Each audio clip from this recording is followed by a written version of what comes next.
707 특전사 출신, 현 국방부 인권감찰단 소령 박수정입니다. 그리고 박정민 사단장이 제 삼촌이시고요. 그 순간 면회실이 완전히 얼어붙었습니다. 지금까지 룸살롱 아가씨라며 조롱당하던 여성이 알고 보니 국방부 소령이었던 거죠. 최대훈 상병의 얼굴이 하얗게 질렸습니다. 자신이 방금까지 누구를 상대로 그런 더러운 말을 해왔는지 깨달은 순간이었어요. 하지만 이 충격적인 반전은 시작에 불과했습니다. 박민준 일병이 의무대에 실려간 그날 밤 수정의 진짜 복수가 시작됐거든요. 707 특전사 출신이 진짜로 화났을 때 어떤 일이 벌어지는지 아무도 예상하지 못했습니다. 춘천 공수여단을 뒤흔든 이 사건은 단순한 가혹행위 문제가 아니었어요. 거대한 권력 구조와 한 여성의 전면전이었습니다. 국방부 장관까지 나서고 청와대에서 직접 지시가 내려오고 전국 언론이 들썩인 이 엄청난 사건의 시작은 고작 면회 온 누나 하나를 무시한 것이었죠. 과연 수정은 이 거대한 시스템을 상대로 승리할 수 있었을까요? 그리고 민주는 정말 무사할 수 있었을까요?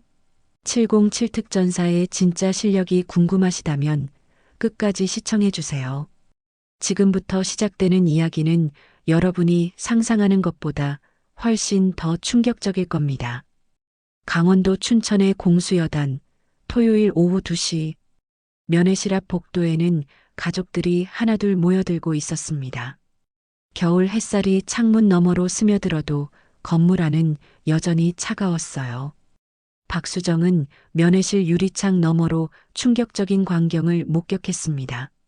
한 상병이 어린 일병의 멱살을 잡고 무언가를 소리치고 있었어요. 일병의 얼굴은 이미 빨갛게 부어 있었고 주변 병사들은 무표정하게 지켜보고만 있었습니다. 야, 박민준, 내 누나 또 오냐? 최대훈 상병의 목소리가 복도 끝까지 울려 퍼졌습니다. 28살의 그는 부대에서 악명이 높았어요. 민준이 고개를 숙이며 떨리는 목소리로 대답했습니다. 네, 상병님. 그년 진짜 어디서 벌어먹고 사는 거야? 화장 떡칠하고 몸매 드러내는 옷 입고 오는 거 보니까 100% 룸살롱 아가씨잖아. 수정의 손이 천천히 주먹을 쥐어졌습니다. 유리창에 비친 자신의 모습이 낯설게 느껴졌어요. 32살 단정한 블라우스와 정장 스커트를 입은 평범해 보이는 여성. 하지만 그 눈빛 깊은 곳에는 707 특전사 시절의 차가운 기운이 잠들어 있었습니다. 최대훈이 민준의 가슴팍을 거칠게 밀쳤습니다. 내가 관심 좀 가져줄까? 그 누나년한테 말이야. 그런 말씀하지 마십시오. 민준이 간신히 입을 열자 최대훈의 표정이 일그러졌어요. 뭐, 내가 지금 나한테 대드는 거야? 선임한테 말대꾸하는 주제에 싸가지가 없네. 그 순간 최대훈의 손이 민준의 뺨을 향해 날아갔습니다. 찰싹하는 소리가 복도에 메아리 쳤어요. 민준의 고개가 옆으로 돌아갔고 뺨에는 빨간 손자국이 선명하게 남았습니다. 수정은 그 모든 것을 지켜보고 있었습니다. 동생의 왼쪽 손목에 선명한 멍자국들이 보였어요.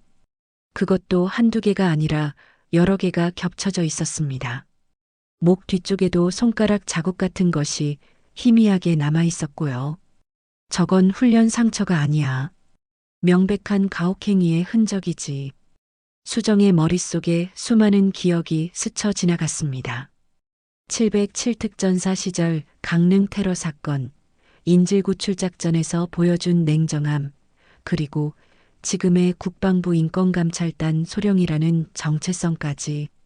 하지만 지금 이 순간만큼은 그저 동생을 걱정하는 누나일 뿐이었어요. 최대훈이 다른 병사들에게 손짓하며 음흉하게 웃었습니다. 야들아, 저기 봐. 박민준 누나 온다. 몸매 죽이지 않냐? 한번 따먹어 볼 만하겠는데. 진짜 그런 데서 일하는 년 같아요. 향수 냄새부터가 심상치 않더라고요. 병사들의 더러운 웃음소리가 복도에 울려 퍼졌습니다.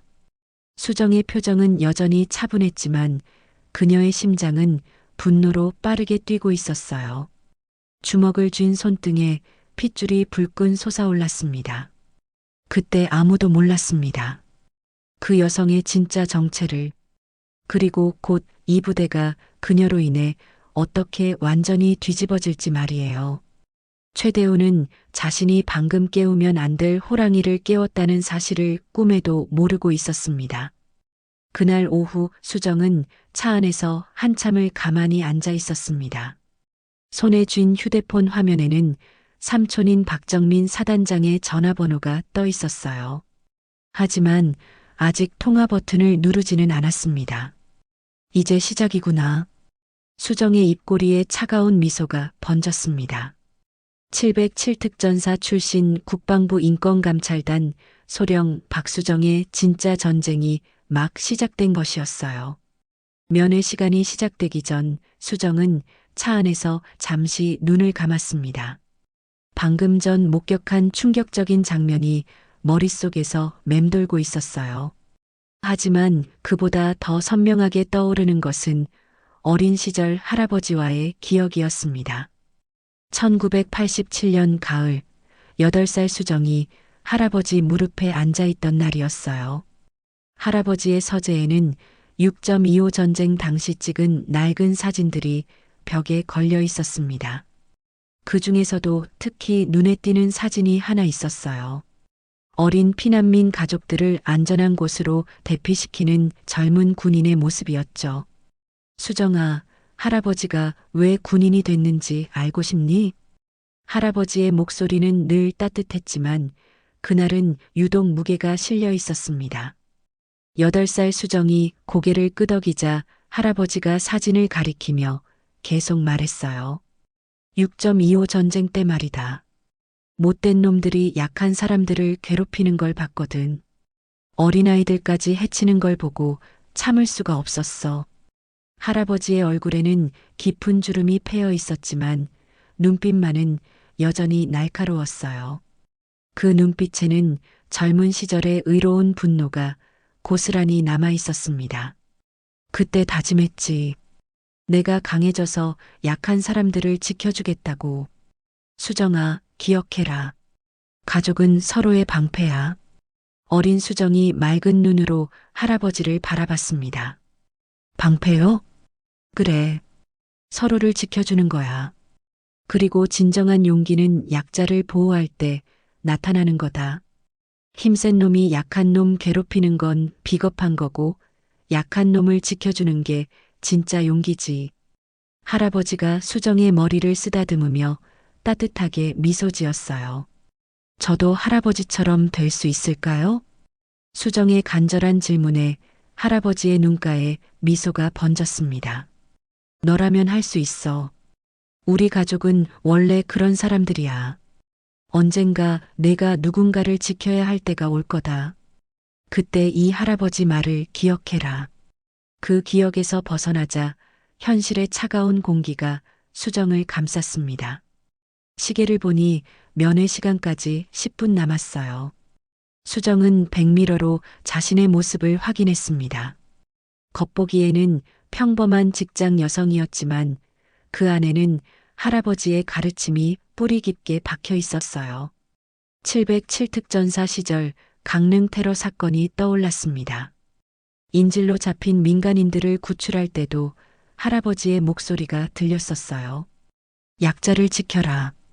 그 신념 하나로 모든 위험을 감수했었죠. 지금 국방부 인권감찰단 소령으로서 일하는 것도 같은 이유였습니다. 군대 내에서 약자가 되기 쉬운 사람들을 보호하는 것, 그것이 할아버지가 물려준 사명이었어요. 할아버지, 이제 그 시간이 온 것 같아요. 수정이 혼잣말처럼 중얼거렸습니다. 방금 전 목격한 최대훈의 행동들, 민준의 상처들, 그리고 그 더러운 말들이 모두 연결되어 하나의 그림을 그리고 있었어요. 수정이 차에서 내려 부대 정문을 향해 걸었습니다. 걸음 하나하나에는 군인 특유의 절도가 배어 있었지만 아직은 아무도 그것을 눈치채지 못했어요. 단지 평범한 가족 면회로 보일 뿐이었거든요. 하지만 수정은 알고 있었습니다. 오늘이 모든 것이 시작되는 날이라는 것을, 할아버지가 말씀하신 그 순간이 마침내 왔다는 것을, 그리고 이번에는 자신이 누군가의 방패가 되어야 할 때라는 것을 말이에요. 부대 정문 앞에서 수정은 잠시 멈춰 섰습니다. 손목시계를 보니 정확히 2시였어요. 면회 시간이 시작되는 순간이었습니다. 그리고 동시에 최대훈이라는 놈의 지옥이 시작되는 순간이기도 했죠. 수정은 부대 안으로 들어서며 가슴속 깊은 곳에서 무언가가 깨어나는 것을 느꼈습니다. 할아버지의 가르침이 단순한 추억이 아니라 현실에서 실행해야 할 사명으로 바뀌는 순간이었어요. 707특전사 출신 국방부 인권감찰단 소령 박수정의 진짜 모습이 서서히 드러나기 시작한 것이었습니다. 면회실안은 다른 가족들의 웃음소리로 따뜻했지만 수정과 민준이 앉은 구석만은 어둠이 드리워져 있었습니다. 민준은 고개를 숙인 채 손을 꼼지락거리고 있었어요. 21살의 앳된 얼굴에는 깊은 그림자가 드리워져 있었습니다. 민준아, 많이 말랐네. 수정이 동생의 얼굴을 자세히 살펴봤습니다. 한 달 전만 해도 볼이 통통했던 얼굴이 이제는 뺨이 푸석푸석하게 들어가 있었어요. 눈가에는 다크서클이 짙게 패여 있었고 입술은 바짝 말라 있었습니다. 밥은 잘 먹고 있어? 네, 잘 먹고 있어요. 민준의 대답에는 힘이 없었습니다.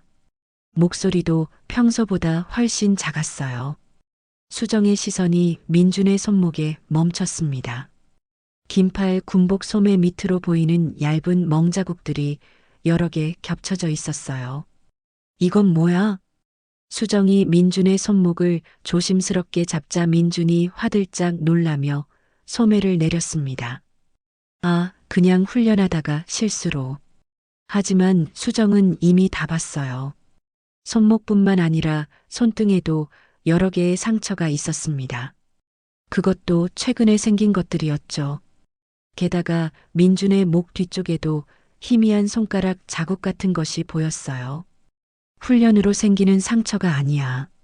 나도 군인이었다는 거 잊었어? 수정의 목소리에 날이 서기 시작했습니다. 707특전사 시절의 경험으로 볼 때 이런 상처들은 명백한 가혹행위의 흔적이었어요. 민준은 더욱 움츠러들었습니다. 한편 면회실 한쪽에서는 최대훈과 그의 무리들이 수정을 노골적으로 훔쳐보고 있었습니다. 그들의 시선에는 음흉한 욕망이 가득했어요. 저기 봐. 박민준 누나 저 몸매 좀 봐. 완전 꼴리는데? 최대훈이 동료들에게 속삭였습니다. 진짜 그런 데서 일하는 년 맞는 것 같아요. 향수 냄새부터가 심상치 않더라고요. 화장도 완전 진하게 하고 딱 룸살롱 스타일이잖아요. 그들의 더러운 수군거림이 민준의 귀에 들렸습니다. 민준의 얼굴이 빨갛게 달아올랐어요. 수정은 그 시선들을 느끼고 있었지만 표정 하나 변하지 않았습니다. 대신 민준의 상태를 더욱 주의 깊게 관찰했어요. 민준아, 부대 생활은 어때? 선임들한테 잘 배우고 있어? 그냥 평범해요. 민준의 대답이 너무 성의 없자 수정이 다시 물었습니다. 선임들은 어떻고? 괜찮아? 민준이 잠시 망설였습니다. 그 찰나의 망설임을 수정이 놓치지 않았어요. 민준의 눈빛이 잠깐 면회실 한쪽을 힐끔 보는 것도 포착했습니다. 괜찮다고 말했지만 목소리가 조금 떨렸어요. 민준의 손이 무의식적으로 목 뒤를 만지작거렸습니다. 수정은 그 작은 행동도 놓치지 않았어요. 목 뒤쪽 상처를 숨기려는 행동이었거든요. 민준아, 누나한테 숨기는 거 있지? 뭔가 힘든 일이 있는 거 맞지? 수정의 질문에 민준이 고개를 저었습니다. 정말 아무것도 없어요. 그냥 적응하느라 조금 힘들 뿐이에요. 하지만 민준의 눈가에 눈물이 맺히기 시작했어요. 참고 있던 감정이 터져 나오려는 신호였습니다. 그때 최대훈 무리 중 한 명이 큰 소리로 말했습니다. 야, 박민준 가족이 또 왔네. 매주 오는 그 여자 말이야. 다른 면회객들이 슬쩍 쳐다보기 시작했어요. 수정은 여전히 침착했지만 내심 분노가 끓어오르고 있었습니다. 저 여자 진짜 어디서 일하는 거야? 옷차림 봐. 완전 밤일하는 년 스타일이잖아. 최대훈의 목소리가 더욱 커졌습니다. 일부러 수정이 들으라는 듯이 말이에요. 민준이 고개를 더욱 깊이 숙였습니다. 창피함과 분노, 그리고 무력감이 뒤섞인 표정이었어요. 수정은 그 모든 것을 지켜보며 확신했습니다. 이 아이가 지금 지옥을 살고 있구나. 면회가 끝나고 수정은 차 안에서 한참을 앉아 있었습니다. 민준의 상처들, 떨리는 목소리, 그리고 최대훈 무리들의 더러운 시선들이 모두 하나의 그림을 그리고 있었어요. 국방부 인권감찰단 소령으로서의 직업적 본능과 누나로서의 분노가 동시에 폭발하고 있었습니다. 면회가 끝나갈 무렵 최대훈이 천천히 일어났습니다. 그의 뒤로 몇 명의 병사들이 더 따라 일어났어요. 수정은 그들의 움직임을 주시했지만 표정은 여전히 차분했습니다. 하지만 가슴속에서는 불길한 예감이 커져가고 있었어요.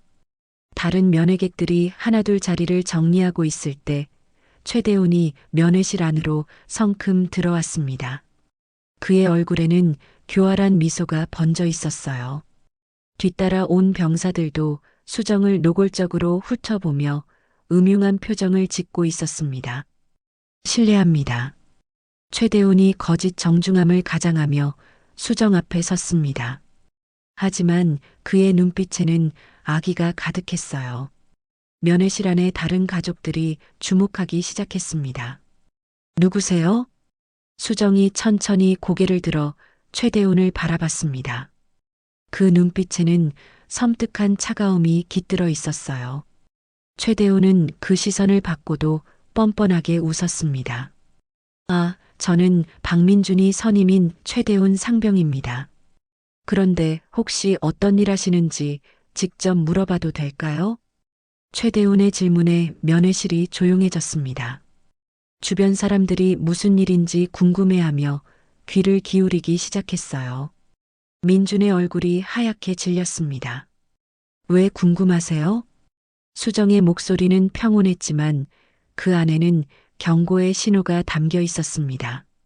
최대훈은 그것을 못 느꼈거나 아니면 일부러 무시했어요. 아, 그냥 민준이가 누나라고 해서요. 그런데 화장도 진하게 하시고 옷차림도 그렇고 뭔가 특별한 일 하시는 것 같더라고요. 최대훈의 말에 뒤에 선 병사들이 킥킥거렸습니다. 그들의 시선이 수정의 몸을 위아래로 훑고 있었어요. 특별한 일이요? 수정이 되물으면서 자리에서 천천히 일어났습니다. 그녀의 키는 생각보다 컸고 서 있는 자세에는 군인 특유의 절도가 배어 있었어요. 최대훈이 순간 위축되는 것 같았지만 곧 다시 건방진 표정을 지었습니다. 네, 뭐 룸살롱이나 그런 데서 일하시는 거 아닌가 해서요. 화장품 냄새도 심하고 몸매도 그렇고 딱 그런 여자 스타일이잖아요. 그 순간 면회실의 공기가 얼어붙었습니다. 다른 면회객들이 충격받은 표정으로 최대훈을 바라봤어요. 이런 모욕적인 말을 군인이 민간인에게 한다는 것이 믿어지지 않았거든요. 민준이 떨리는 목소리로 말했습니다. 상병님, 그런 말씀은. 닥쳐. 내가 끼어들 일 아니야. 최대훈이 민준을 날카롭게 쏘아보더니 다시 수정에게 시선을 돌렸습니다. 그래서 정확히 뭐 하시는 분인지 궁금해서요. 우리 민준이가 대답을 안 해주니까 직접 물어보는 거예요. 수정의 표정에 변화가 일어났습니다. 지금까지의 온화함이 사라지고 차가운 분노가 눈빛에 스며들기 시작했어요. 그녀의 손이 천천히 주먹을 쥐어졌습니다. 계속 그런 식으로 우리 민준이를 괴롭혔나 보네요. 수정의 목소리가 한 옥타브 낮아졌습니다. 최대훈이 뭔가 이상함을 느꼈지만 이미 늦었어요. 괴롭힌다뇨? 그냥 궁금해서 물어본 건데요. 뭐 숨길 일이라도 있나요? 최대훈이 더욱 도발적으로 나왔습니다. 그 순간 수정의 머릿속에서 모든 퍼즐이 맞춰졌어요. 민준의 상처들, 위축된 모습, 그리고 지금 이 순간의 모욕까지 모든 것이 명확해졌습니다. 수정이 한 걸음 앞으로 나서며 최대훈을 정면으로 바라봤습니다. 그 눈빛에는 707특전사 시절의 차가운 살기가 되살아나고 있었어요. 그럼 제가 누군지 정말 알고 싶으신가 보네요.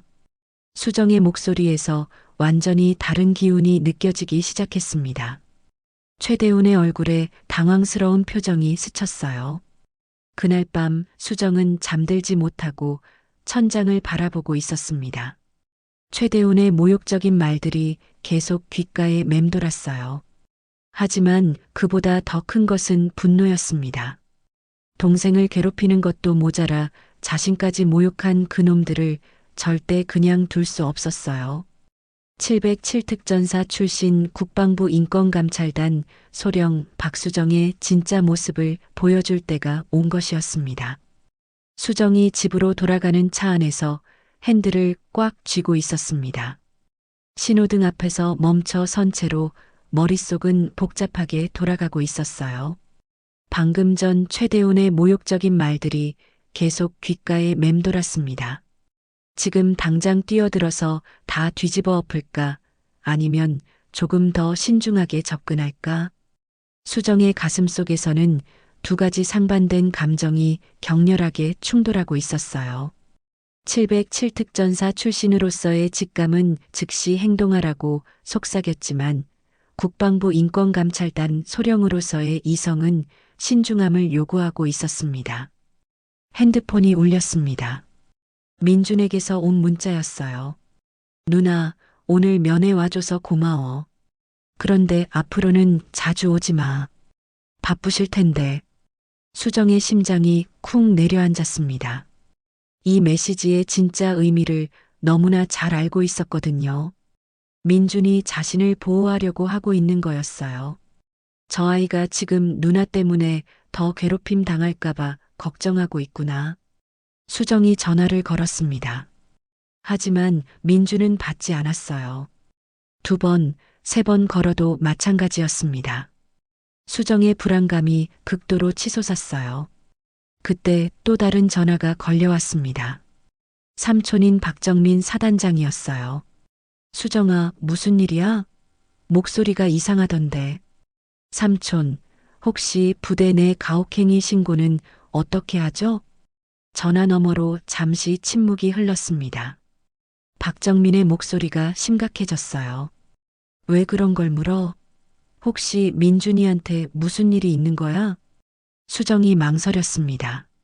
지금 말하면 삼촌이 즉시 개입할 것이고 그렇게 되면 민준이 더 큰 보복을 당할 수도 있었어요. 하지만 숨기기에는 상황이 너무 심각했습니다. 확실하지는 않지만 민준이 상태가 이상해요. 멍자국도 있고 표정도 안 좋고 그 새끼들이 감히. 박정민의 목소리에 분노가 실렸습니다. 삼촌, 아직 확실하지 않으니까 성급하게 움직이지 마세요. 민준이한테 더 큰 피해가 갈 수도 있어요. 그럼 넌 어떻게 할 거야? 수정이 잠시 생각했습니다. 이제 더 이상 망설일 시간이 없다는 걸 깨달았어요. 제가 직접 조사해 볼게요. 공식적으로 말이에요. 집에 도착한 수정은 서재로 들어가 책상 서랍을 열었습니다. 그 안에는 할아버지의 낡은 사진과 함께 자신의 국방부 인권감찰단 신분증이 들어 있었어요. 사진 속 할아버지가 수정을 바라보는 것 같았습니다. 할아버지, 이제 정말 선택해야 할 때가 온 것 같아요. 수정의 머릿속에서 여러 시나리오가 빠르게 지나갔습니다. 공식적으로 감찰을 요청하면 확실하지만 시간이 오래 걸릴 수 있어요. 그 사이에 민준이 더 큰 위험에 처할 수도 있었죠. 반대로 지금 당장 자신의 정체를 밝히고 개입하면 즉시 효과를 볼 수 있지만 그렇게 되면 민준이 빽 있는 놈이라는 낙인을 받게 될 수도 있었어요. 수정이 할아버지 사진을 들여다보며 중얼거렸습니다. 어떻게 해야 할까요? 지금 당장 뛰어들어야 할까요? 아니면 좀 더 기다려야 할까요? 그때 핸드폰에 또 다른 메시지가 도착했습니다. 이번에는 모르는 번호였어요. 누나분한테 전화라고 해서 연락드립니다. 민준이 동기 이성우입니다.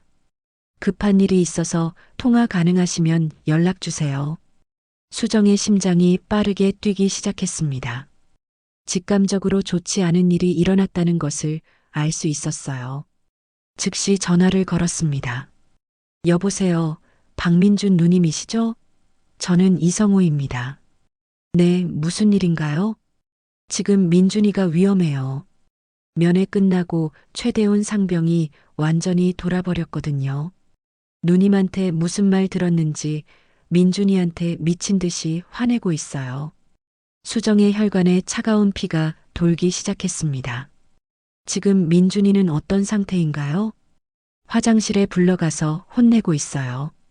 제가 몰래 녹음하고 있긴 한데 정말 심각해요. 무슨 말을 하는데요? 내 누나가 뭔 년인지 당장 불러내라고, 안 그러면 오늘 밤 진짜 죽여버린다고. 수정의 이성이 완전히 날아갔습니다. 더 이상 망설일 이유가 없었어요. 수정은 전화를 끊자마자 국방부 인권감찰단 공식 신분증을 집어들었습니다. 더 이상 평범한 누나가 아니었어요. 이제 707특전사 출신 국방부 인권감찰단 소령 박수정으로서 전쟁을 시작할 때였습니다. 최대훈이라는 놈이 누구를 건드렸는지 똑똑히 보여줄 시간이 온 것이었어요. 수정이 이성우와의 통화를 끊자마자 서재 의자에 주저앉았습니다. 손이 떨리고 있었어요. 하지만 그것은 두려움이 아니라 분노 때문이었습니다. 더 이상 망설일 이유가 없어졌어요. 책상 서랍에서 국방부 인권감찰단 신분증을 꺼내며 수정의 눈빛이 완전히 바뀌었습니다. 지금까지의 온화한 누나가 아니라 707특전사 출신 소령의 차가운 기운이 되살아나기 시작했어요. 이제 그만 참자. 저런 쓰레기들이 내 가족을 건드린 이상 절대 가만 안 둬. 수정이 혼잣말처럼 중얼거리면서 컴퓨터를 켰습니다.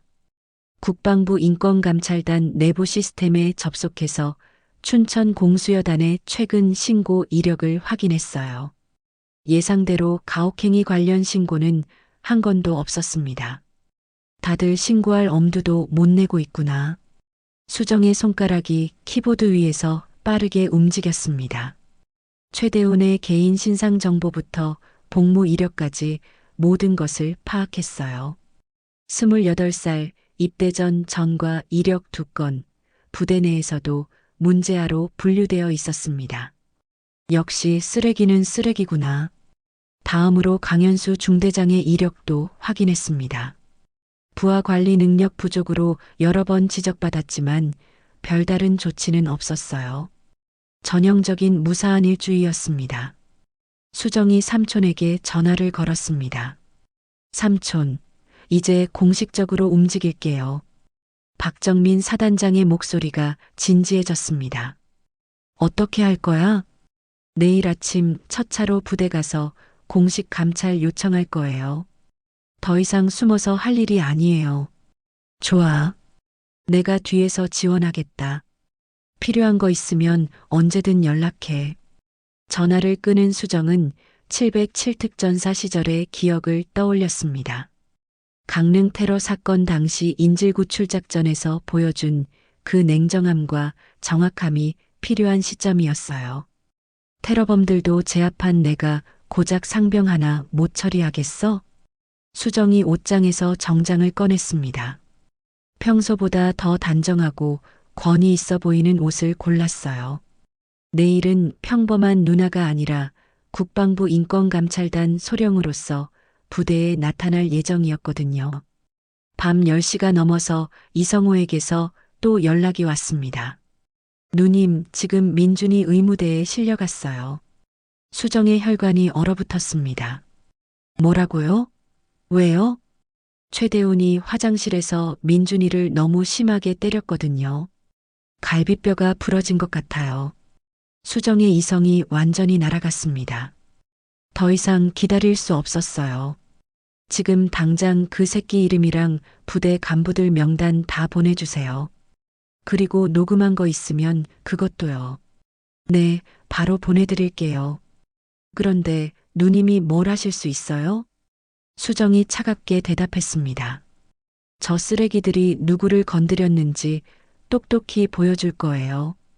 이성우가 보내온 자료들을 확인하면서 수정의 분노가 극에 달했습니다. 녹음 파일에는 최대훈이 민준을 구타하면서 하는 말들이 고스란히 담겨 있었어요. 내 누나 그 룸살롱년 당장 불러내. 안 그러면 진짜 죽여버린다. 수정이 주먹을 꽉 쥐었습니다. 손등에 핏줄이 불끈 솟아올랐어요. 좋아. 이제 진짜 전쟁이다. 수정이 컴퓨터 앞에 앉아서 공식 감찰 요청서를 작성하기 시작했습니다. 707특전사 시절 배운 정확하고 치밀한 문서 작성 능력이 발휘되는 순간이었어요. 제목 춘천 공수여단 내 조직적 가혹행위 및 성희롱 의혹 긴급 감찰 요청. 수정의 손가락이 키보드를 두드리며 지금까지 수집한 모든 증거를 체계적으로 정리했습니다. 의료 기록, 녹음 파일, 증인 진술, 그리고 가해자들의 신상 정보까지. 새벽 4시까지 작업을 마친 수정은 잠시 할아버지 사진을 바라봤습니다. 할아버지, 이제 정말 시작이에요. 약자를 지키는 게 군인의 명예라고 하셨죠? 제가 보여드릴게요. 새벽 5시 수정은 정장을 입고 집을 나섰습니다. 더 이상 평범한 직장 여성이 아니었어요. 707특전사 출신 국방부 인권감찰단 소령 박수정으로서 춘천 공수여단을 향해 떠나는 길이었습니다. 최대훈이라는 쓰레기와 그 무리들이 곧 어떤 지옥을 맛보게 될지 전혀 모른 채 말이에요. 새벽 6시 수정이 춘천으로 향하는 고속도로를 달리고 있을 때 이성호에게서 다시 연락이 왔습니다. 목소리에는 절박함이 가득했어요. 누님, 지금 부대가 완전 난리 났어요. 민준이 의무대에 실려간 걸 보고 다른 후임들이 완전 겁에 질렸거든요. 수정이 핸즈프리로 통화하며 물었습니다. 다른 피해자들도 있다는 뜻인가요? 네, 저희 동기 조민수도 계속 당하고 있어요. 그리고 작년에 전역한 선배들 중에도 최대훈 때문에 고생한 사람들이 많대요. 수정의 눈빛이 더욱 차갑게 변했습니다. 예상했던 것보다 훨씬 심각한 상황이었어요. 조민수는 지금 어떤 상태예요? 어젯밤에 저한테 와서 울면서 말하더라고요. 자기도 민준이처럼 될까봐 무서우니까 같이 신고하자고. 이성호의 목소리가 떨렸습니다. 20살 청년이 감당하기에는 너무 무거운 현실이었어요. 성호야, 너희들 안전은 내가 책임질게. 걱정하지 마. 수정의 단호한 목소리에 이성호가 조금 안정을 찾는 것 같았어요. 누님은 정말 뭘 하실 수 있는 거예요? 최대훈이 완전 미쳐가지고 누님한테 복수하겠다고 난리치고 있거든요. 수정이 차가운 미소를 지었습니다. 그 쓰레기가 누구한테 덤빌 생각하는지 곧 알게 될 거야. 너는 조민수랑 다른 애들 안전하게 보호하고 증거 수집 계속해. 한편 부대에서는 최대훈이 완전히 이성을 잃고 있었습니다. 어젯밤 민준을 너무 심하게 때린 것 때문에 강현수 중대장에게 불려갔었거든요. 야, 최대훈. 박민준 의무대 보낸 것 때문에 위에서 뭐라고 하면 어떻게 할 거야? 강현수가 걱정스럽게 물었지만 최대호는 오히려 더욱 흥분했어요. 중대장님, 그 새끼 누나가 문제예요. 분명히 뭔가 꿍꿍이가 있을 거라니까요. 그냥 놔두면 안 돼요. 그래도 너무 심하게 한 거 아니야? 갈비뼈까지 부러뜨리고. 에이, 그 정도는 아무것도 아니죠. 그런데 그 누나년이 오늘 또 올 것 같은데 이번에는 제대로 혼내줄 거예요. 최대훈의 눈에는 광기가 서려 있었습니다. 같은 시간 수정의 휴대폰으로 또 다른 전화가 걸려왔어요. 707특전사 시절 동기였던 김도연이었습니다. 수정아, 무슨 일이야? 새벽부터 인권감찰단 시스템 접속해서 뭘 찾고 있었다며? 수정이 상황을 간단히 설명했습니다. 김도연의 목소리가 즉시 진지해졌어요. 그 새끼들 완전히 죽여버리자. 우리 수정이 동생을 건드린 놈들을 어떻게 가만 놔둬? 도연아, 이건 개인적인 복수가 아니야.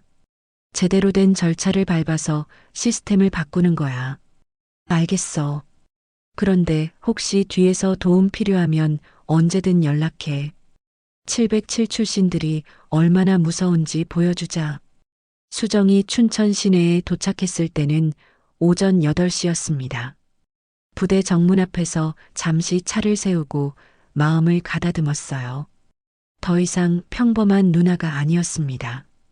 국방부 인권감찰단 소령으로서 공식 업무를 수행하러 온 거였어요. 정문 초병이 수정을 보더니 어리둥절한 표정을 지었습니다. 누님, 면회는 토요일에만. 수정이 국방부 인권감찰단 신분증을 제시했습니다. 국방부 인권감찰단 박수정 소령입니다. 강현수 중대장과 면담 요청합니다. 초병의 얼굴이 하얗게 질렸어요. 평소에 면회 오던 그 여성이 알고 보니 국방부 소령이었다는 충격적인 사실을 받아들이기 어려웠습니다. 지금 연락드리겠습니다. 부대 안이 순식간에 술렁이기 시작했습니다. 박민준 누나로 알려진 여성이 실제로는 인권감찰단 소령이라는 소식이 번개처럼 퍼졌어요. 이성우가 급히 조민수에게 문자를 보냈습니다. 야, 민준이 누나 진짜 대박이다. 국방부 소령이래. 조민수가 믿을 수 없다는 표정으로 답장했어요. 헐, 진짜? 그럼 우리 이제 살았네. 최대훈 그 새끼 완전히 끝났다. 부대 안에는 긴장감이 감돌기 시작했습니다. 그동안 약자였던 후임들에게는 희망이, 가해자들에게는 공포가 찾아온 순간이었어요. 수정의 진짜 정체가 드러나면서 모든 권력 관계가 완전히 뒤바뀌기 시작한 것이었습니다. 수정이 부대 안으로 들어서자 복도 곳곳에서 병사들이 수군거리기 시작했습니다. 평소에 면회 오던 그 여성이 알고 보니 국방부 소령이라는 충격적인 소식이 부대 전체에 퍼지고 있었어요. 강현수 중대장 사무실로 향하는 복도에서 수정은 최대훈과 마주쳤습니다. 최대훈은 수정을 보자마자 비웃는 표정을 지었어요. 아직도 상황 파악을 못하고 있었거든요. 이게 누구야? 룸살롱 아가씨가 왜 여기까지 왔어? 최대훈이 동료들과 함께 수정의 앞길을 막아섰습니다. 수정은 차분하게 국방부 인권감찰단 신분증을 꺼내 보였어요. 국방부 인권감찰단 박수정 소령입니다. 비켜주세요. 최대훈의 얼굴이 순간 굳어졌습니다. 하지만 여전히 믿지 못하겠다는 표정이었어요. 소령? 이 여자가 지금 뭔 개소리를 하는 거야? 수정의 눈빛이 차갑게 변했습니다. 707특전사 시절의 기운이 되살아나기 시작했어요. 개소리라고 했나요? 지금 상급자에게 그런 말을 하는 거예요? 수정의 목소리에 날카로운 권위가 실렸습니다. 최대훈이 뒤로 한 발짝 물러섰어요. 아니. 그게 아니라 뭐예요? 계속 말해보세요. 수정이 한 걸음 다가서자 최대훈의 얼굴에 당황스러운 표정이 스쳤습니다. 뭔가 이상하다는 걸 느끼기 시작한 거였어요. 그때 강현수 중대장이 나타났습니다. 얼굴이 창백해져 있었어요. 소령님, 왜 이런 곳까지? 강현수가 수정을 보자마자 급히 경례를 했습니다. 최대훈의 입이 벌어졌어요. 중대장님, 이 여자가 진짜 소령이에요? 닥쳐. 지금 뭐라고 말하는 거야? 강현수가 최대훈을 날카롭게 쏘아봤습니다. 상황의 심각성을 깨달은 거였어요. 수정이 강현수를 보며 차갑게 말했습니다. 중대장님, 부대 관리 상태가 엉망이네요. 상급자에게 개소리라고 말하는 부하가 있다니. 죄송합니다. 즉시 조치하겠습니다. 강현수가 식은땀을 흘리며 최대훈을 노려봤어요. 최대훈은 아직도 상황을 제대로 파악하지 못하고 있었습니다. 그런데 소령님, 갑자기 무슨 일로 오신 건가요? 우선 사무실에서 이야기하죠. 그리고 최대훈 상병도 함께 와야겠네요. 수정의 말에 최대훈의 얼굴이 하얗게 질렸습니다. 뭔가 큰일이 벌어졌다는 걸 직감한 거였어요. 중대장 사무실에서 수정이 공식 감찰 요청서를 꺼내놓았습니다. 춘천 공수여단 내 조직적 가혹행위 및 성희롱 의혹에 대한 긴급 감찰을 요청합니다. 강현수의 얼굴이 더욱 창백해졌어요. 그런 일은 없습니다. 우리 부대는 모범부대로. 없다고요? 그럼 이 녹음 파일은 뭘까요? 수정이 휴대폰에서 이성우가 보내준 녹음 파일을 재생했습니다. 최대훈이 민준을 구타하면서 하는 말들이 고스란히 들렸어요.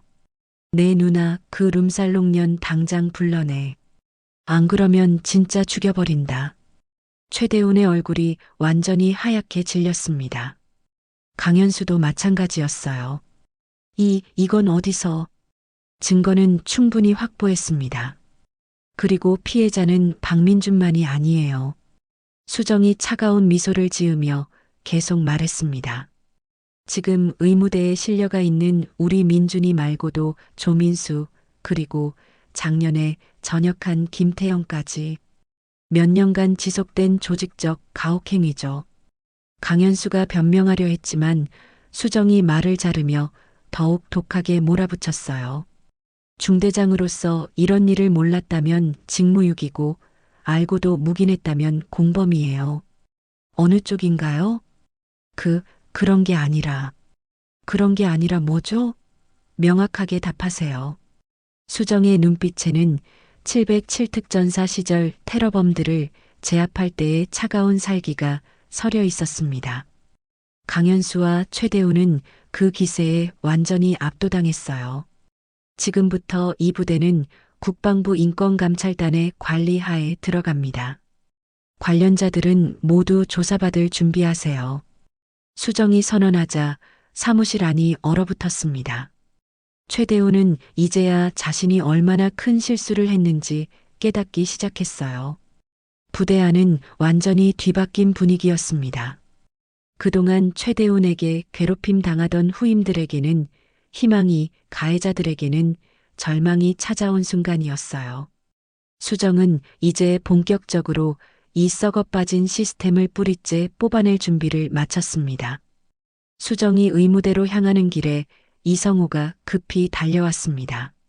얼굴이 창백해져 있었어요. 누님, 큰일 났어요. 민준이가 깨어났는데 이상한 말을 계속하고 있어요. 무슨 말을? 최대훈이 누님한테 복수하겠다고, 누님이 어디 사는지 알아냈다고 계속 협박했대요. 수정의 혈관에 차가운 피가 돌기 시작했습니다. 단순한 부대 내 가혹행위가 아니었어요. 이제 민간인인 자신까지 위협하겠다는 거였습니다. 의무대 침대에 누운 민주는 갈비뼈에 붕대를 감고 있었어요. 수정을 보자마자 눈물을 흘렸습니다. 누나, 미안해요. 내가 누나 정체말 안 해서 이렇게 됐어요. 민준아, 내 잘못이 아니야. 수정이 민준의 손을 잡으며 부드럽게 말했지만 내심으로는 분노가 치솟고 있었어요. 누나, 최대훈이 정말 미쳤어요. 누나 집 주소까지 알아내려고 하고 전역하면 찾아가서 가만 안 둔다고. 그 순간 의무대 문이 벌컥 열렸습니다. 최대훈이 다른 병사들과 함께 들어왔어요. 완전히 이성을 잃은 상태였습니다. 야, 박민준. 내 누나 그 시백에 뭐라고 했어? 최대훈이 민준에게 달려들려는 순간 수정이 일어서서 그의 앞을 막아섰습니다. 환자한테 뭐 하는 거예요? 닥쳐. 이룸살롱년아. 내가 소령이든 뭐든 상관없어. 전역하면 너도 가만 안 둘 거야. 최대훈이 완전히 선을 넘었습니다. 수정의 눈빛이 얼음처럼 차갑게 변했어요. 지금 뭐라고 했죠? 룸살롱년이라고 했어. 그리고 전역하면 너 집에 찾아가서 제대로 혼내줄 거라고. 그 순간 수정의 머릿속에서 무언가가 완전히 끊어졌습니다. 707특전사 시절의 차가운 살기가 되살아났어요. 좋아요. 이제 개인적인 문제가 됐네요. 수정이 휴대폰을 꺼내 삼촌에게 전화를 걸었습니다. 삼촌, 지금 상황이 심각해요. 최대훈이라는 놈이 저한테까지 직접적인 위협을 가하고 있어요. 박정민 사단장의 목소리가 즉시 냉랭해졌습니다. 뭐라고? 그 새끼가 감히? 네, 지금 의무대에서 직접 들었어요. 전역하면 제 집에 찾아가서 혼내주겠다고. 알겠다. 즉시 군경찰대 보낸다. 그리고 수정아, 이제 개인적으로 움직여도 돼. 공식 절차는 내가 뒤에서 처리할게. 전화를 끊은 수정이 최대훈을 정면으로 바라봤습니다. 그 눈빛에는 테러범들을 제압할 때의 그 차가운 기운이 흘러나오고 있었어요. 최대훈 상병, 지금까지는 공식적인 업무였어요. 하지만 이제는 달라요. 뭐가 달라? 개인적인 문제가 됐거든요. 707특전사 출신한테 개인적인 원한을 산 거예요. 최대훈의 얼굴에 당황스러운 표정이 스쳤습니다. 707특전사가 뭐 어쩌라고? 수정이 차가운 미소를 지었습니다. 강릉 테러 사건 들어봤죠? 그때 테러범들 제압한 게 바로 저예요. 그런데 고작 상병 하나가 저한테 협박을 해? 그 순간 의무대 안이 얼어붙었습니다. 최대훈의 얼굴이 하얗게 질렸어요. 그런 게 아니라. 그런 게 아니라 뭐죠? 분명히 말했잖아요. 전역하면 제 집에 찾아가서 혼내주겠다고. 수정이 한 걸음 더 다가서자 최대훈이 뒤로 물러섰습니다. 이제부터는 단순한 가혹행위 문제가 아니에요. 현직 국방부 소령에 대한 직접적 위협이거든요. 그게 뭘 의미하는지 알죠? 최대훈이 완전히 패닉 상태에 빠졌습니다. 자신이 얼마나 큰 실수를 했는지 이제야 깨닫기 시작한 거였어요. 죄송합니다. 제가 잘못 생각했습니다. 이제 와서 사과? 늦었어요. 수정의 목소리에는 되돌릴 수 없는 차가움이 실려 있었습니다. 그날부터 수정의 전쟁은 완전히 다른 차원으로 접어들었습니다. 더 이상 공식적인 업무가 아니라 개인적인 복수였어요. 707특전사 출신 국방부 소령 박수정의 진짜 무서움을 최대훈은 곧 뼈저리게 느끼게 될 것이었습니다. 수정이 의무대를 나서자마자 부대 전체가 이상하게 조용해져 있었습니다. 복도를 걸어가면서 느끼는 분위기가 몇 시간 전과 완전히 달랐어요. 뭔가 음모가 꾸며지고 있다는 직감이 들었습니다. 강현수 중대장 사무실 앞을 지나가는데 안에서 여러 사람의 목소리가 들렸어요. 수정이 귀를 기울이자 충격적인 대화가 들려왔습니다. 이런 식으로 가면 우리 다 끝장이야. 뭔가 대책을 세워야 해. 강현수의 목소리였습니다. 중대장님, 박민준이랑 다른 애들 입을 막는 게 먼저 아닐까요? 증언만 안 하면 증거가 없잖아요. 최대훈의 목소리가 들렸어요. 아직도 상황 파악을 못하고 있었습니다. 이미 녹음 파일까지 있는데 무슨 소용이야. 이 바보야. 그럼 어떻게 해요? 그 여자가 진짜 707특전사 출신이라고 하던데 완전히 끝장이잖아요.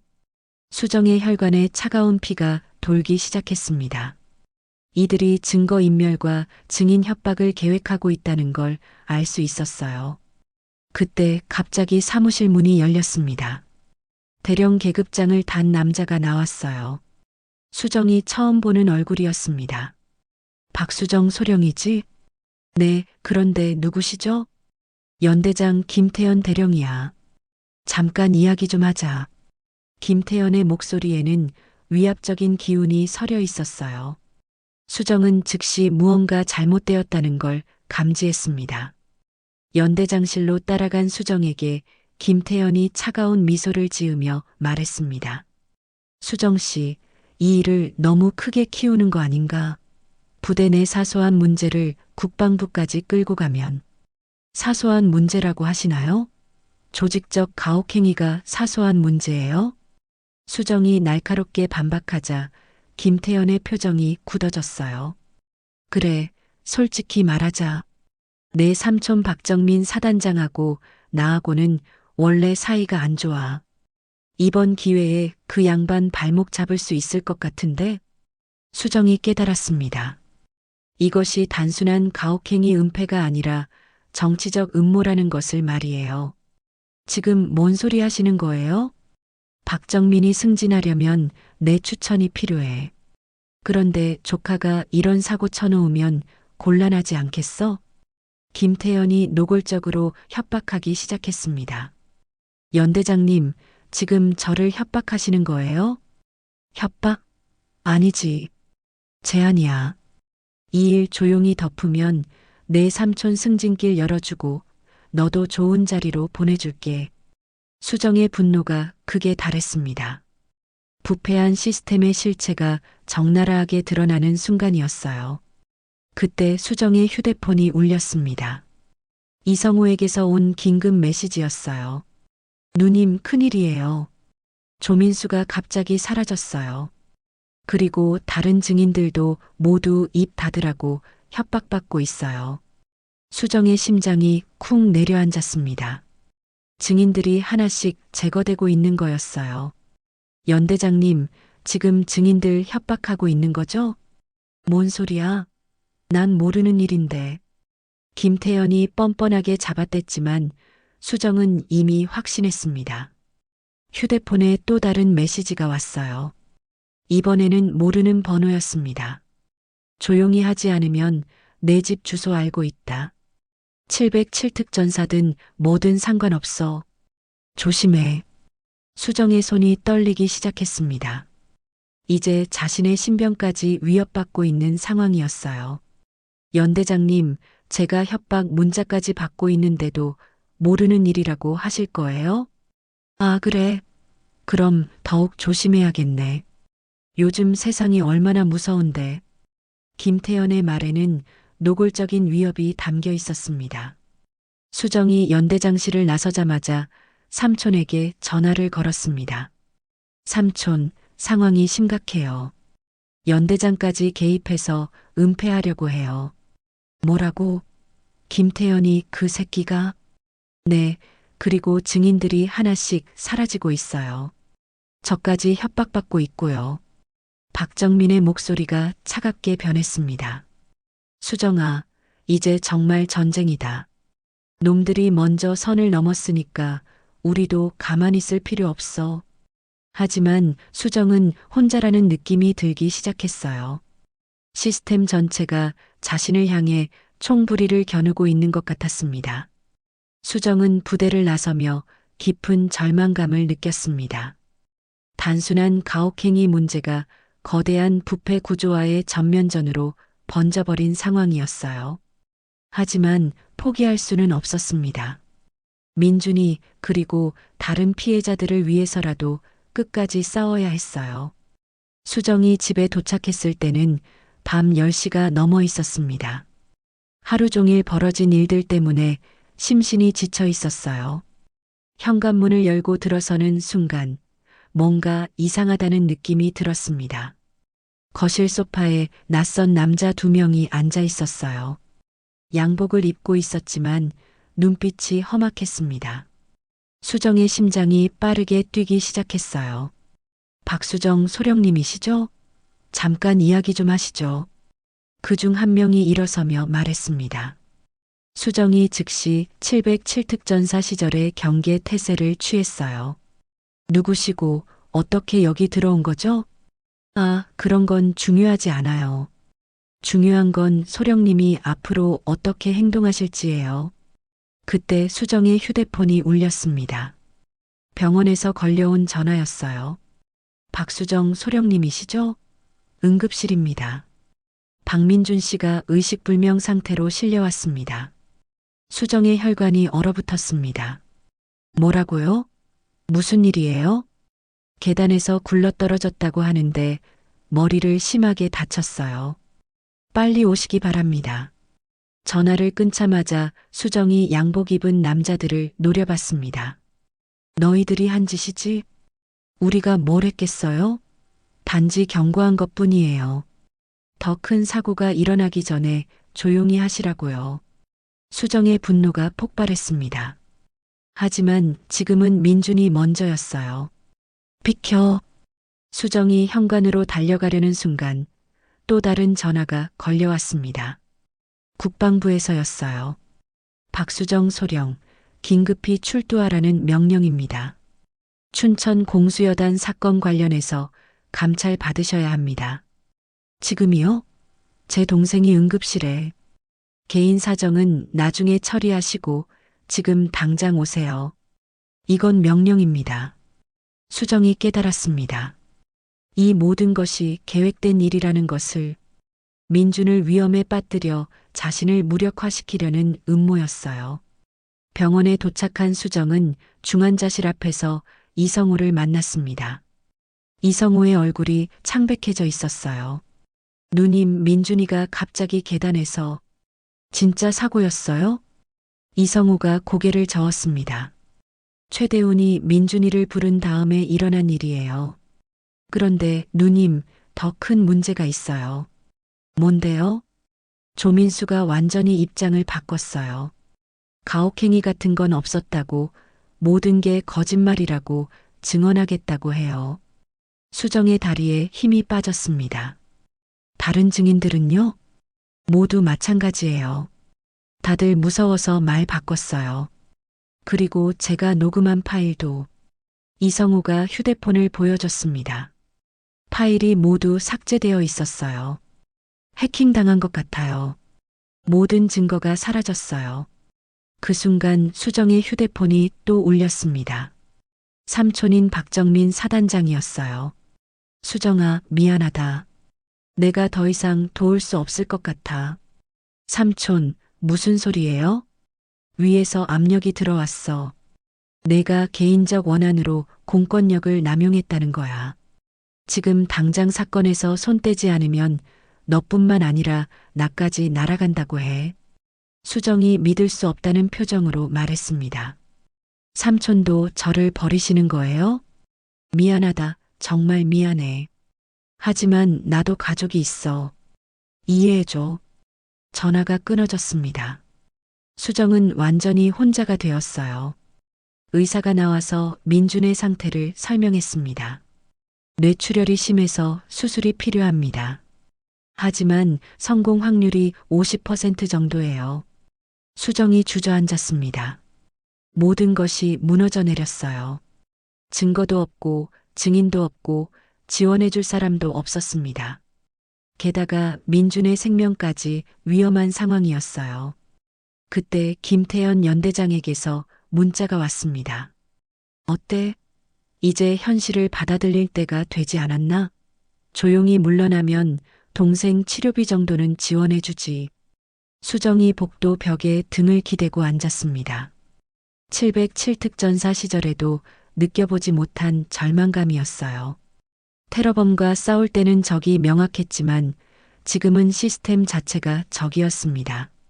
할아버지, 저 이제 어떻게 해야 할까요? 수정이 중얼거리며 눈물을 흘렸습니다. 평생 강했던 그녀가 처음으로 무너져 내리는 순간이었어요. 중환자실 앞 의자에 앉은 수정은 모든 것을 잃은 상태였습니다. 동생의 생명은 위험하고 증거는 모두 사라졌으며 동지들마저 등을 돌렸어요. 하지만 이것이 정말 끝일까요? 707특전사 출신의 진짜 저력은 이제부터 시작될지도 모릅니다. 새벽 4시 수정은 병원 복도 의자에 앉아 천장을 멍하니 바라보고 있었습니다. 민준의 수술이 끝난 지 2시간이 지났지만 아직 의식을 찾지 못하고 있었어요. 의사는 뇌압이 높아서 언제 깨어날지 모른다고 했습니다. 수정의 휴대폰에는 읽지 않은 메시지가 수십 개 쌓여 있었어요. 대부분 협박과 회유의 내용들이었습니다. 김태현 연대장, 최대훈, 심지어 국방부 상급자들까지 모두 한 목소리로 말하고 있었어요. 포기해라. 더 이상 버틸 수 없을 거다.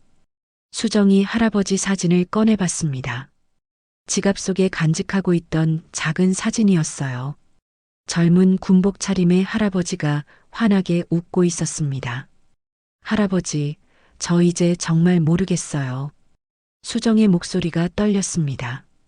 평생 강인했던 그녀가 처음으로 무너져 내리는 순간이었어요. 약자를 지키라고 하셨는데 정작 제 동생도 못 지켰어요.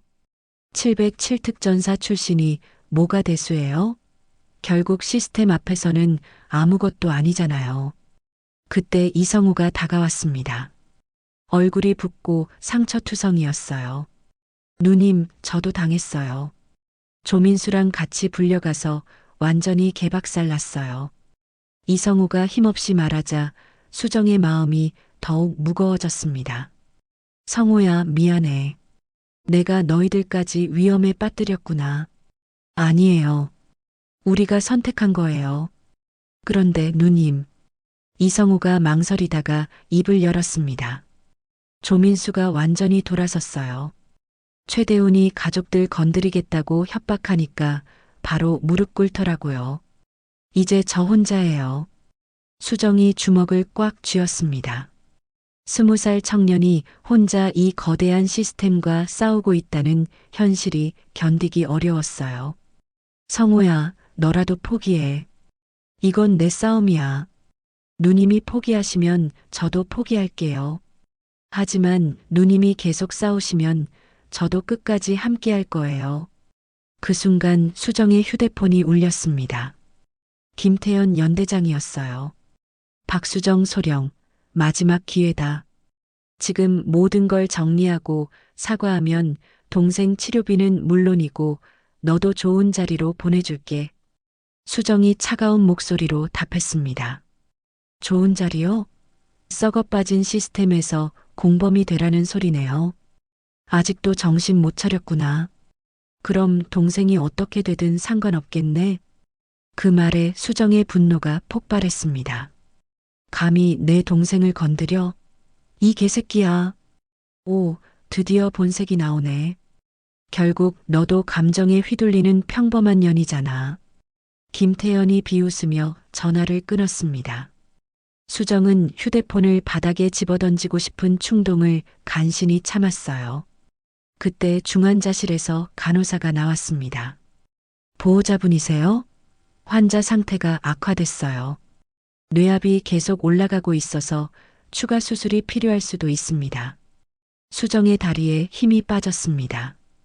의자에 주저앉으며 머리를 감쌌어요. 내가 뭘 잘못한 걸까? 그냥 조용히 참고 살았으면 민준이가 이렇게 되지 않았을 텐데. 수정이 자책하기 시작했습니다. 707특전사 시절의 자신감은 온데간데 없었어요. 새벽 5시 복도가 조용해졌을 때 수정은 혼자 중얼거렸습니다. 할아버지, 정의가 이기는 세상이 정말 올까요? 아니면 그냥 꿈이었을까요? 그 순간 이상한 일이 일어났습니다. 복도 끝에서 한 노인이 걸어오고 있었어요. 군복을 입고 있었지만 계급장은 보이지 않았습니다. 노인이 수정 앞에 서서 말했습니다. 젊은 군인, 왜 그렇게 절망하고 있나? 수정이 고개를 들었습니다. 낯선 노인이었지만 왠지 친근한 느낌이었어요. 할아버지, 저는 이제 어떻게 해야 할지 모르겠어요. 모든 게 다 무너졌어요. 노인이 자리에 앉으며 부드럽게 말했습니다. 젊은 시절 나도 그런 적이 있었지. 6.25 전쟁 때 말이야. 적들에게 완전히 포위당해서 모든 걸 포기하고 싶었던 적이 있어. 그때는 어떻게 하셨어요? 가장 절망적인 순간에 깨달았지. 진짜 싸움은 이제부터 시작이라는 걸. 모든 걸 잃었을 때 비로소 진짜 용기가 나오는 거야. 노인이 수정의 어깨를 가볍게 두드렸습니다. 기억해라. 정의는 한 번에 이루어지지 않아. 하지만 포기하지 않는 사람에게는 반드시 기회가 온다. 수정이 다시 고개를 들었을 때는 노인이 사라져 있었습니다. 꿈이었을까 싶었지만 어깨에 남은 따뜻함이 진짜였어요. 그때 이성우가 급히 뛰어왔습니다. 누님, 큰일이에요. 제가 숨겨둔 백업 파일이 있어요. 수정의 눈에 다시 희망의 빛이 스며들기 시작했습니다. 절망의 나락에서 수정은 새로운 힘을 얻었습니다. 할아버지의 가르침이 단순한 추억이 아니라 현실에서 실천해야 할 사명이라는 것을 깨달았어요. 진짜 싸움은 이제부터였습니다. 새벽 6시 수정은 이성우가 가져온 USB를 손에 쥐고 있었습니다. 작은 저장 장치 하나에 모든 희망이 걸려 있었어요. 이성우가 설명하기 시작했습니다. 누님, 제가 처음부터 의심스러워서 모든 걸 따로 백업해뒀어요. 클라우드에도 올려놨고요. 수정의 눈에 다시 생기가 돌기 시작했습니다. USB 안에는 최대훈의 가혹행위 현장 동영상, 강현수 중대장의 은폐 지시 녹음, 그리고 김태현 연대장의 협박 대화까지 모든 것이 들어 있었어요. 성우야, 이걸 왜 진작 말하지 않았어?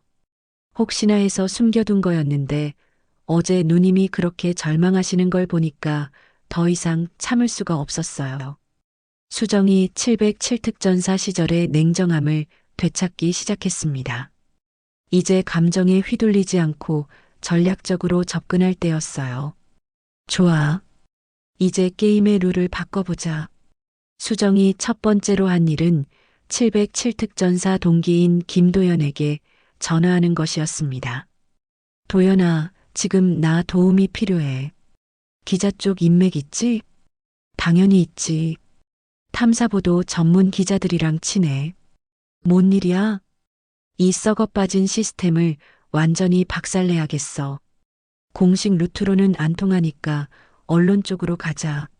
수정의 목소리에는 다시 707특전사 시절의 단호함이 되살아나고 있었어요. 다음으로 수정은 전국 시민단체와 군인권센터에 연락했습니다. 혼자 싸울 때는 패했지만 이제는 전 국민을 아군으로 만들 계획이었어요. 안녕하세요. 군인권센터죠? 국방부 인권감찰단 박수정 소령입니다. 중대한 제보가 있어서 연락드려요. 오전 9시 수정은 서울 시내 한 카페에서 3명의 탐사보도 기자들과 만났습니다. 이성우도 함께였어요. KBS 탐사기획부 최영희 기자가 USB 내용을 확인하고 나서 충격받은 표정을 지었습니다. 이거 진짜 대박이네요. 이 정도면 국정감사감이에요. 그런데 소령님, 이걸 공개하면 소령님도 위험해지실 텐데요. 수정이 차가운 미소를 지었습니다. 이미 위험해요. 그럼 이제 확실하게 끝을 보자는 거죠. MBC 시사교양부 박진호 기자가 물었습니다. 혹시 더 큰 그림이 있나요? 이게 단순한 가혹행위 사건이 아닌 것 같은데요. 맞아요. 군 내부의 조직적 부패와 은폐 시스템을 다 드러낼 거예요. 707특전사 출신으로서 마지막 작전이라고 생각하세요. 그때 수정의 휴대폰이 울렸습니다. 김태현 연대장이었어요. 박수정, 내가 뭘 하든 소용없어. 이미 위에서 모든 걸 정리했다고. 수정이 스피커폰으로 받고 기자들도 들을 수 있게 했습니다. 정리했다고요? 뭘 어떻게 정리했는데요? 내 동생 사고사로 처리하고 너도 정신적 충격으로 인한 망상증 환자로 만들어버릴 거야. 지금이라도 조용히 하면 살려줄게. 기자들이 녹음기를 켜고 있는 것을 보며 수정이 더욱 도발적으로 말했습니다. 그래요? 그럼 707특전사 출신을 망상증 환자로 만들어 보세요. 제가 얼마나 무서운지 보여드릴게요. 이 미친년이 끝까지. 김태현이 욕설을 내뱉으며 전화를 끊었습니다. 기자들이 흥분한 표정으로 수정을 바라봤어요. 소령님, 이거 완전 특종이에요. 언제부터 방송 가능한가요? 지금 당장 시작하세요. 저는 SNS와 유튜브로 직접 생중계할 거예요. 수정이 이성호를 보며 말했습니다. 성호야, 이제 진짜 전쟁이다. 무서우면 빠져도 돼. 이성호가 단호하게 대답했습니다. 누님 혼자 놔두고 어떻게 빠져요? 끝까지 함께 할게요. 수정의 얼굴에 707특전사 시절에 그 차가운 자신감이 되돌아왔습니다. 좋아. 그럼 이 썩어 빠진 시스템을 완전히 박살내자. 더 이상 숨지 않을 거야. 오후 1시 수정은 병원에서 민준의 상태를 확인했습니다. 다행히 의식이 조금씩 돌아오고 있었어요. 민준아, 누나가 반드시 복수해 줄게. 이제 진짜 시작이야. 수정이 중얼거리며 휴대폰을 꺼냈습니다. 전국에 생중계할 준비를 마쳤어요. 수정은 더 이상 혼자가 아니었습니다. 언론, 시민사회, 그리고 이성호라는 용감한 동지와 함께 거대한 시스템에 맞서 싸울 준비를 마쳤어요. 707특전사 출신의 진짜 작전 능력을 보여줄 때가 온 것이었습니다. 오후 2시 KBS 9시 뉴스 속보가 전국에 방송되기 시작했습니다. 수정이 제공한 충격적인 영상들이 화면에 나오자 전 국민이 들끓었어요. 충격. 군부대 내 조직적 가혹행위와 은폐 시도가 폭로됐습니다. 707특전사 출신 현직 소령의 용기 있는 제보로 뉴스가 나가자마자 수정의 휴대폰이 쉴 새 없이 울렸습니다. 전국 각지에서 비슷한 피해를 당한 가족들의 제보가 쏟아져 들어왔어요. 동시에 청와대에서 긴급 지시가 내려왔습니다. 국방부 장관이 직접 나서서 전면 조사를 하라는 명령이었어요. 오후 3시 춘천 공수여단에 군검찰과 국정감사단이 동시에 투입됐습니다. 최대우는 수갑을 찬 채 연행되고 있었어요. 야, 이 새끼들아. 내가 뭘 잘못했는데? 그냥 후임 교육한 것뿐이잖아. 최대훈이 끝까지 뻔뻔하게 소리쳤지만 이미 늦었습니다. 김태현 연대장은 사무실에서 서류를 태우다가 현행범으로 체포됐어요. 증거 인멸하시는 거죠? 연대장님께서 그런 짓을 다 하시네요. 군검찰관이 차가운 목소리로 말하자 김태현의 얼굴이 완전히 굳어졌습니다. 이건 함정이야. 박수정 그년이 다 꾸민 거라고. 하지만 아무도 그의 말을 믿지 않았어요. 오후 5시 수정은 병원에서 기자회견을 열었습니다. 민준도 의식을 되찾아 침대에 앉아 있었어요. 저는 707특전사 출신 국방부 인권감찰단 소령 박수정입니다. 오늘 이 자리는 제 개인적 복수가 아닙니다. 수정의 목소리에는 확고한 신념이 담겨 있었어요. 군대는 나라를 지키는 곳이지 약자를 괴롭히는 곳이 아닙니다. 더 이상 이런 일이 반복되지 않도록 시스템을 바꿔야 해요. 기자 한 명이 질문했습니다. 소령님, 이 과정에서 많은 위험을 감수하셨는데요. 수정이 민준의 손을 잡으며 대답했습니다. 가족은 서로의 방패라고 할아버지가 말씀하셨어요. 저는 제 방패 역할을 한 것뿐입니다. 그때 이성우가 다가와서 말했습니다. 누님, 조민수가 다시 진술 써냈어요. 이번에는 진짜로요. 오후 6시 국정감사에서 국방부 장관이 공식 사과했습니다. 이번 사건에 대해 국민 여러분께 깊이 사과드립니다. 군 내부 인권보호 시스템을 전면 개편하겠습니다. 저녁 9시 뉴스에서 최종 결과가 발표됐어요. 최대훈 군법회의 회부, 징역 2년 구형, 김태현 파면 및 민간 법정 송치, 강현수 보직해임 및 예편, 그리고 전국 모든 부대에 인권보호관이 배치되고 익명신고 시스템이 구축되기로 했습니다. 밤 10시 병원 옥상에서 수정과 민준이 도시를 내려다보고 있었어요. 누나, 정말 고마워. 누나가 아니었으면. 민준이 말을 잇지 못하자 수정이 그의 어깨를 두드렸습니다. 우리가 해낸 거야, 민준아. 이제 다른 후임들은 이런 일 당하지 않을 거야. 그때 수정의 휴대폰에 문자가 왔어요. 전국에서 가혹행위로 고통받던 수백 명의 병사와 가족들이 보낸 감사 메시지들이었습니다. 소령님 덕분에 용기를 얻었습니다. 이제 우리도 당당하게 살 수 있을 것 같아요. 진짜 영웅이세요. 수정이 할아버지 사진을 꺼내보며 속삭였습니다. 할아버지, 약속 지켰어요. 약자를 지키는 군인의 명예 말이에요. 새벽 1시 수정은 집에 돌아와서 707특전사 시절 동기들에게서 온 축하 전화를 받았어요. 수정아, 내가 우리 자랑이야. 진짜 특전사다워. 이제 그 쓰레기들 다 정리됐지? 속 시원하다. 일주일 후 민주는 완전히 회복되어 부대로 돌아갔습니다. 이제는 모범적인 부대가 되어 있었어요. 한 달 후 수정은 국방부 인권감찰단장으로 승진했습니다. 그리고 전국 부대를 돌며 인권 교육을 하고 있었어요. 기억하세요. 진짜 강한 군인은 약자를 보호하는 사람입니다. 2년 후 수정은 예편하여 청소년 보호재단을 설립했습니다. 민준도 전역 후 사회복지사가 되어 누나와 함께 일하고 있어요. 그들의 이야기는 지금도 계속되고 있습니다. 더 나은 세상을 만들어가는 사람들의 이야기로 말이에요. 3년 후 2028년 봄 서울 마포구에 위치한 청소년 보호재단 사무실에서 수정이 한 고등학생과 상담을 하고 있었습니다. 18살 김지훈이라는 학생이었어요. 선생님, 학교에서 계속 괴롭힘 당하는데 어떻게 해야 할까요?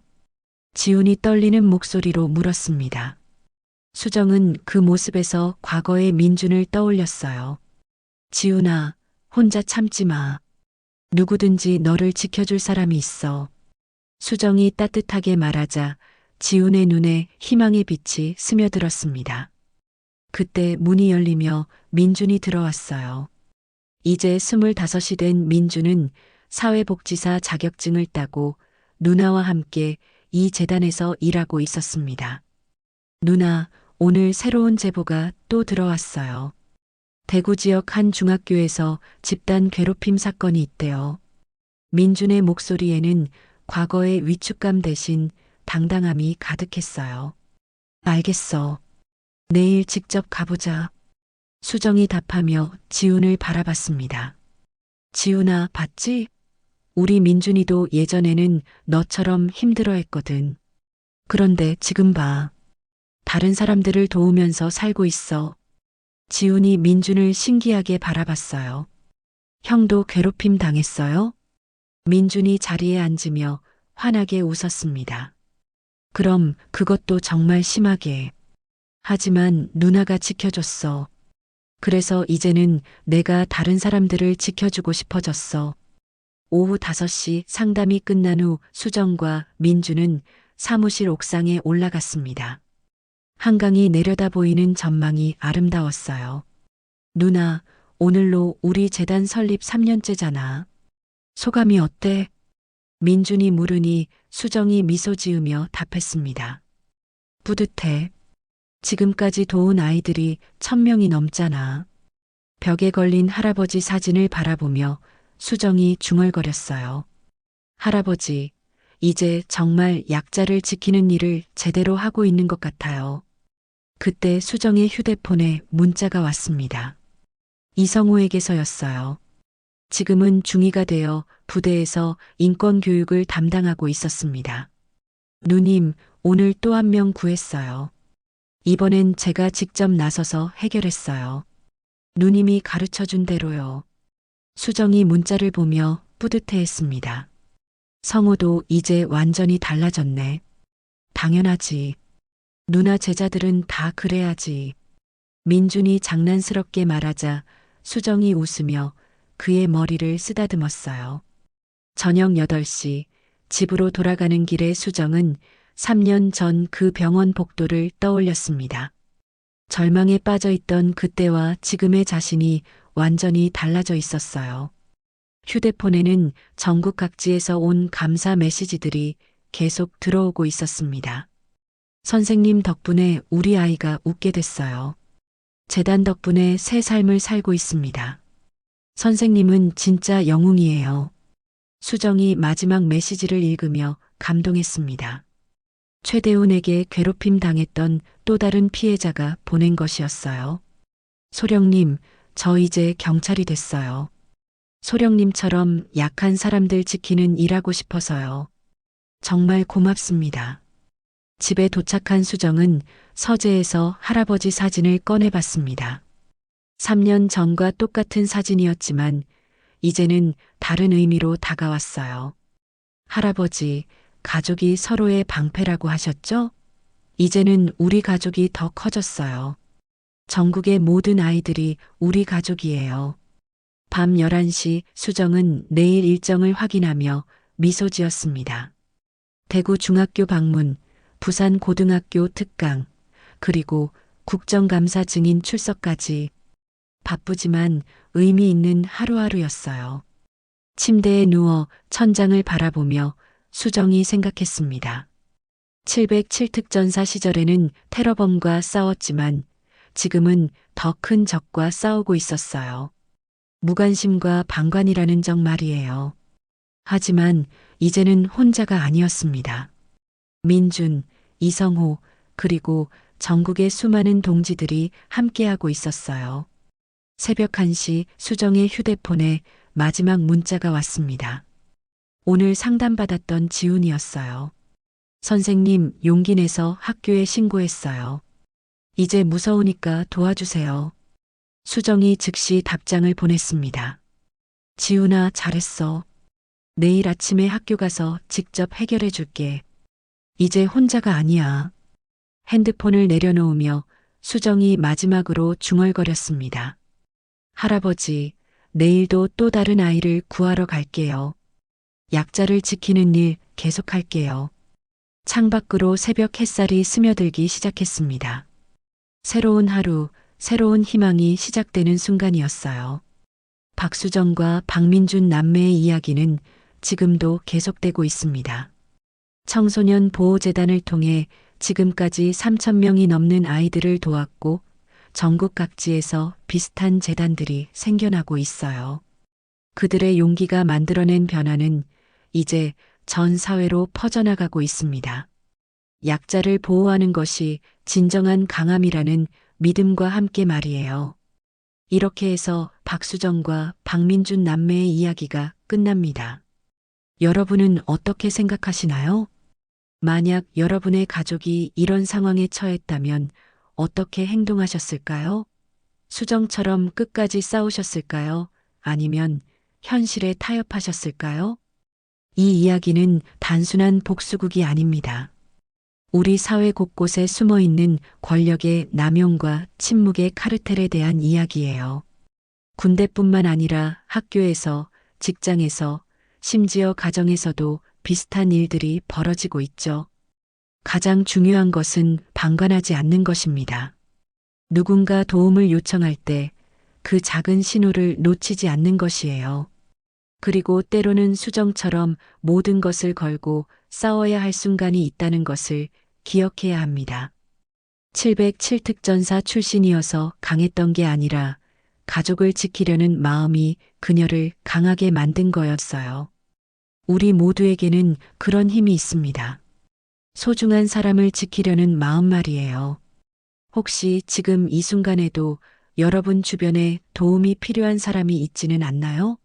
작은 관심과 용기가 누군가의 인생을 완전히 바꿀 수 있습니다. 여러분의 생각은 어떠신지 댓글로 들려주세요. 그리고 이런 이야기가 더 이상 필요 없는 세상이 오기를 함께 바라봅시다. 시청해주셔서 감사합니다.